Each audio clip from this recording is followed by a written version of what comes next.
Hi, I'm Erin Gardner, creator of Erin Bakes. I'm a cake decorator, blogger, and author. And today I'm going to show you how to make my signature chocolate peony.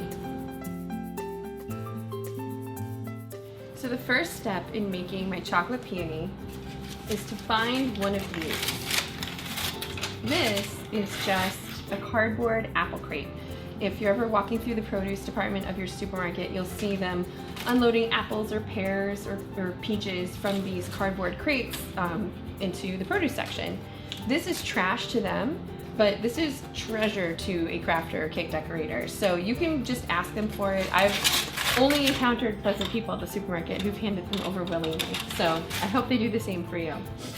The next step in making the peony is to line the wells with heavy-duty aluminum foil. I'm using non-stick today because it just makes life easier when getting the petals off of the foil.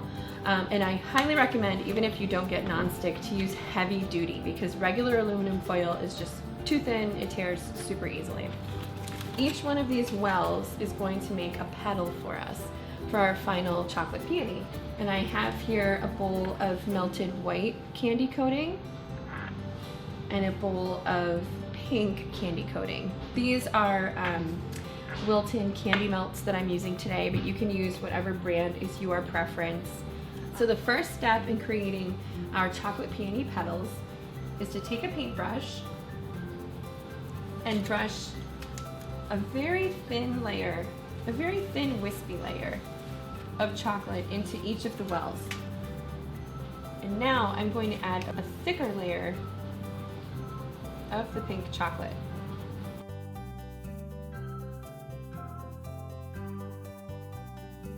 So I'm going to go right into the next step of the process, which would be to brush on another thin wispy layer of the white candy coating. And you'll see this is a much thinner layer. This is just to add a little depth and dimension to the petal.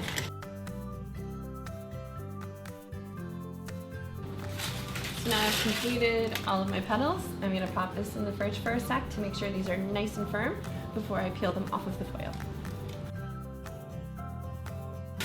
So I've taken my petals out of the fridge and they're set up pretty firm. Now removing them from the foil, I like to hold up each petal from underneath and push up while peeling the foil backwards. And you see you have a gorgeous little peony petal. This is what we're going to assemble the peony in. So you should choose a bowl that's about the size that's as big as you want your peony to be in the end. And I'm going to use the reverse side of one of the pieces of foil from our petal making to line the bowl. So I'm going to spoon some of the remaining pink chocolate into the bottom of the bowl. And then I'll take some of the larger petals and drop them into the chocolate.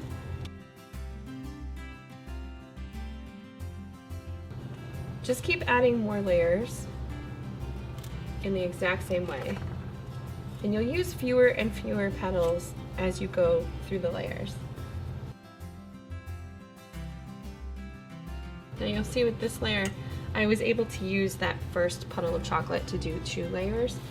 At this point, I'm going to add a little bit more. There's not enough there to have another layer stick. The other thing you can do is you can also break your petal if you have to. I'm going to make this an open peony. So I'll pop this in the fridge to get all that chocolate to harden, and then we'll add a beautiful little center with some sprinkles to make little stamens. So this has come out of the fridge, and I've gone ahead and melted some yellow coating chocolate, and I'm going to spoon a little dollop. You could do this with a piping bag, but I don't really think you need to. And then I'll take some sanding sugar. You could use regular sprinkles, you could use nonpareils. The excess sugar is just going to fall away when we take this out. So definitely make sure that there's enough to coat that entire area of yellow chocolate. And I'll just pop this back in the fridge for another like 2 minutes and we'll be all set with our peony. So I'll begin the process of unmolding the peony.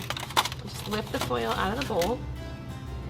And just like I did with each of the petals, I've got one hand like securely under the peony, and then with my other hand, I'm going to start pulling back the foil.